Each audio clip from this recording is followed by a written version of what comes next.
스포츠 엑스파일의 천홍철입니다. 파리 올림픽이 드디어 7월 26일 저녁 7시 반. 우리나라하고 파리하고 시간차가 7시간입니다. 그러니까 정확하게는 개막식이 우리나라 시간으로 7월 27일 새벽 2시 반에 시청자 여러분께서는 개막식을 볼 수가 있겠습니다. 그러니까 파리하고 우리하고 시간차가 7시간이라는 거.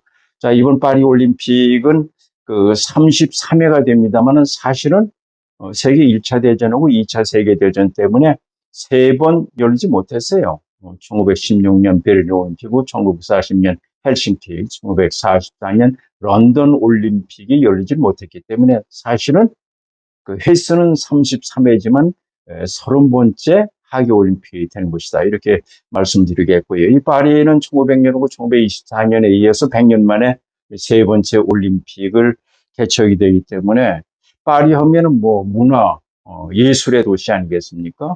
그래서 파리 시장이 65살 대신 여성 시장입니다. 이달고 시장이 아주 문화 올림픽으로 이렇게 패셔너블한 올림픽으로 하겠다. 이래가지고 처음으로 개막식도요. 센강에서 선수들이 말이죠. 선수단이 94척의 배를 타고 6km를 수상 퍼레이드를 하고 난 뒤에 에펠탑이 보이는 이 트로카데로 광장에서 개막식이 열리게 됩니다. 물론 개막식은 이제 스타디움에서 열리게 되겠습니다만 여하튼 올림픽 사상 처음으로 센강에서 강에서 열린다는 것이 좀 특이합니다. 특히 또한 이번 파리 올림픽은 패셔너블한 유행의 도시다 보니까 패셔너블한 그런 올림픽을 위해서 여러분 다 아다시피 루이비통, 디올, 티파니 하면 세계 정말 명품 기업 아니겠습니까?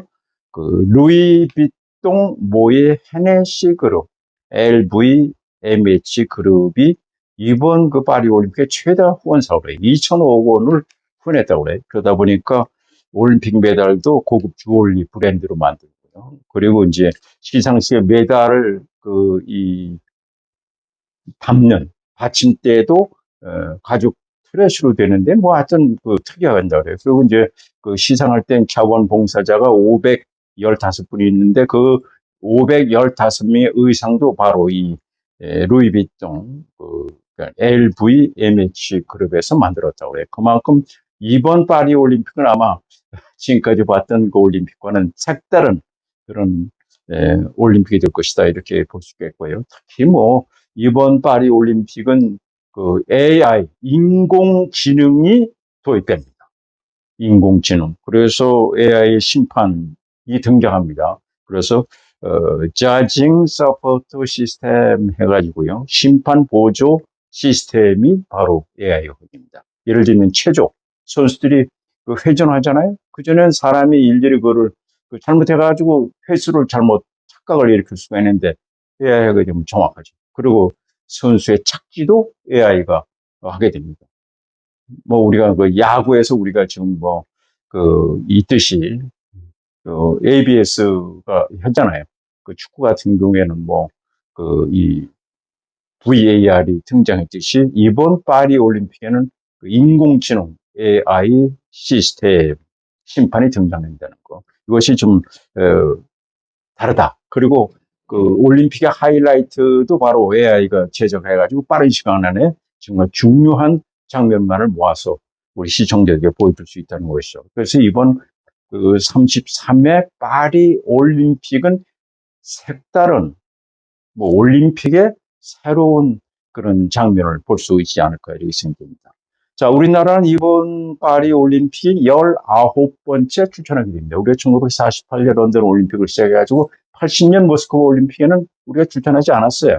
왜냐하면 소련이 1979년 아프가니스탄을 침공을 했단 말이죠. 올림픽이라는 것은 4년마다 세계 젊은이들이 세계 평화를 위해서 지구촌의 대축제가 바로 올림픽 아니겠습니까? 그러니까 미국이 아프가니스탄을 침공한 나라가 어떻게 올림픽 정신을 얘기할 수 있느냐. 이번 파리 올림픽에도 우크라이나를 침공한 러시아, 벨로루시는 이번에 출전하지 못합니다. 국기들 출전 못해. 개인 선수가 출전할 수 있지만요. 그만큼 올림픽이라는 것은 4년마다 세계 젊은이들의 스포츠를 통해서 세계 평화를 위해서 열리는 지구촌의 대축제 아니겠습니까?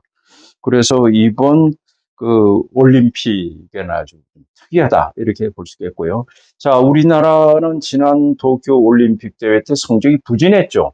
40년 만에 최저의 그 성적이었습니다. 우리가 스포츠 10대 강국이었는데 왜 그렇게 되느냐? 뭐 그때 여러분 다 아다시피 문재인 대통령 시절에 그 성적 지상주의라는 걸 해가지고 올림픽이나 국제대회에서 좋은 성적 거둬서 뭐 국위 선정하는 거 필요 없다라고 그러지 않았습니까? 그리고 그때 당시 뭐그 도쿄올림픽 32회 원래 2020년에 열리게 돼 있습니다만 코로나 때문에 1년 늦게 시작됐잖아요. 2021년에 시작됐잖아요. 그런데 신천 순천을 갖다 문을 걸어 잠갔잖아요. 그러니까 우리가 금메달 6개, 은메달 4개, 동메달 10개 따냈습니다만 금메달 6개는 양궁에서 4개를 따냈잖아요. 양궁은 상대가 없어도 되잖아요. 혼자 연습하면 되잖아요. 그리고 이제 도마에서 신재원 선수가 뛰면들고 그다음에 그 펜싱에서 남자 사브로 단체전에 금메달 땄단 말이에요. 그러다 보니까 우리가 205개 나라 가운데 우리가 16위로 아주 성적이 나빴죠. 우리가 그 LA 올림픽 대회 때 금메달 6개, 은메달 6개, 동메달 7개로 140개 가운데 10위였는데 지난 도쿄올림픽 대회들이 205개 나라 가운데 16위로 급전 직할했습니다. 그것은 국가 정책입니다. 이번에는 좀 다르죠. 이번에는 뭐 윤석열 대통령이 아주 스포츠에 대해서 적극 지원도 해줬고 대한체육회도 이번에 그 파리 올림픽에서 좋은 성적을 거두기 위해서 그 아주 그러니까 2012년 이후에 12년 만에 그 이 파리 근교에 그 캠프를 설치했고요. 또 영양사, 조리사 15 분을 갖다가 현지에 파견해서 그 선수들 뭐 도시락도 만들고 말이죠. 그리고 뭐 그 의사, 뭐 정형외과 뭐 이런 의사까지 동원해가지고 선수들을 아주 건강하게 철두철미하게 하고 있습니다. 이래서 이번 파리 올림픽에서 과연 우리나라가 대한체육회는 뭐 금메달 5개로 15위권을 얘기하고 있습니다만은 저는 그렇게 보지 않습니다. 미국의 통계 업체인 그 그레이스 노트라는 데가 한 달 전만 해도 한국이 금메달 7개를 따낼 것이다 이렇게 얘기를 하는데 7개가 아니라 9개로 10위권을 차지할 것이다 이렇게 이상하고 나오는데 저도 거기에 동감입니다. 우리나라가 우수한 민족입니다. 그리고 이번에 선수들 열심히 했어요. 그리고 이번에는 이제 그 32개 종목에 329개 금메달이 걸려 있습니다만 우리나라는 21개 종목에 선수가 143명에 선수단이 260명. 이것은 1970년 몬트리올 이후에 48년 만에 가장 적은 선수단이에요. 왜 그러냐? 출전 티켓은 못 따냈어요. 우리가 구기 종목이 14개 종목인데 여자 한두번밖에 없잖아요. 축구, 뭐 농구, 배구, 럭비 출전 못했잖아요. 못하고 있잖아요. 여자 핸드볼만 우리가 그 10번 연속 그 올림픽에 출전하게 됐다는 거. 자, 이번 그 우리가 기대하는 종목은 역시 양궁이 우리가 기대를 많이 합니다. 지난 그 도쿄올림픽에서 우리가 금메달 6개 가운데 4개가 양궁에서 나왔잖아요.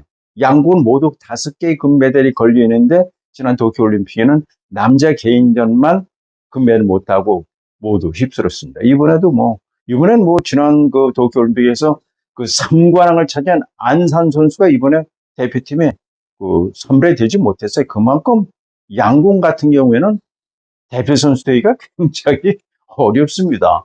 뭐 양궁. 그리고 우리 기대하는 것이 뭐냐면은 그 수영에서요. 뭐 수영은 박정원 선수가 생각나잖아요. 마른 박정원 선수가 올림픽에서 금메달 하나에 은메달 3개를 따냈잖아요. 이번에 황선우 선수, 김은민 선수. 황선우 선수가 4개 종목에 출전하고 김은민 선수가 5개 종목에 출전하는데 기록이 경기 때문에 대충 나오거든요. 세계 선수권 대회에서도 금메달 따내고 그러기 때문에 우리가 수영에서 제가 보기엔 메달이 많이 나올 것 같아요. 뭐 양궁은 말할 것도 없고요. 양궁이 양궁이 우리가 지금까지 그 올림픽에서요. 18번 우리가 그 하계올림픽 출전해서 모두 금메달 96개를 따냈습니다. 그 가운데서요. 양궁이 27개를 따냈어요. 27개. 여자는요. 단체전이 이번에 10번 연속 금메달을 따낸 겁니다. 그만큼 양궁이 뭐 우리나라가 강하고요. 그 태권도 있잖아요. 그다음에 우리가 그 배드민턴의 셔틀콕의 천재는 안세영 선수. 이 뭐 안세영 선수 아직도 뭐 무릎에 그렇게 분대를 감고 있습니다만 좋다고 그래요. 안세영 선수가 뭐 셔틀콕의 천재라고 지난 항저우 아시아 경기 대회도 개인전하고 그 단체전에서 금메달 일궈내지 않았어요. 안세영 선수. 뭐 제가 보기에는 태권도가 우리가 종주국 아니겠습니까? 우리가 지금까지 18번 하계 올림픽에 출전해서 그 96개 가운데 이제 양궁이 27개고 태권도가 12개입니다. 우리가 종주국 아니겠어요? 그다음에 유도, 레슬링 11개, 펜싱에서 그 7개, 배드민턴 6개, 네? 그리고 이제 그 펜싱에서 4개, 그다음에 복싱, 탁구에서 3개, 여자 핸드볼 2개, 뭐 이렇게 돼 있어요. 그래서 이번에도 우리가 그 뭐 역도에 박혜정 선수 같은 경우에는 그 우리가 기대를 할 수가 있죠. 이미 기록 경기는 나와 있으니까요. 뭐 태권도라든가, 그다음에 펜싱, 뭐 이런 점에서 그래서 9개의 메달이 나올 것이다. 저도 그렇게 봅니다.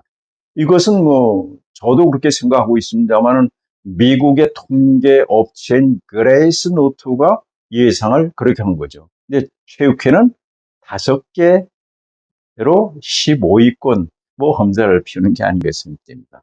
여하튼 이번 파리 올림픽에는 그 32개 종목에 329개 금메달이 걸려 있고 수영이 제일 많습니다. 금메달이요. 49개. 그다음에 이제 육상이 48개. 이번 파리 올림픽에는 1,500명이 출전하는데요. 여자 선수 5,250명, 남자 선수 5,250명. 완전히 양성 평등입니다. 평등입니다.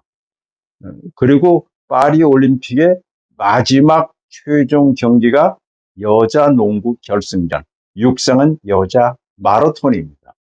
그 전에 보면 거의 그 남자 마라톤이 그 마지막 경기였었죠. 뭐 92년 바르셀로나 올림픽 때 황영조 선수가 2시간 8분 13초로 그 몬주익에 정말 기적을 이끌어내지 않았습니까?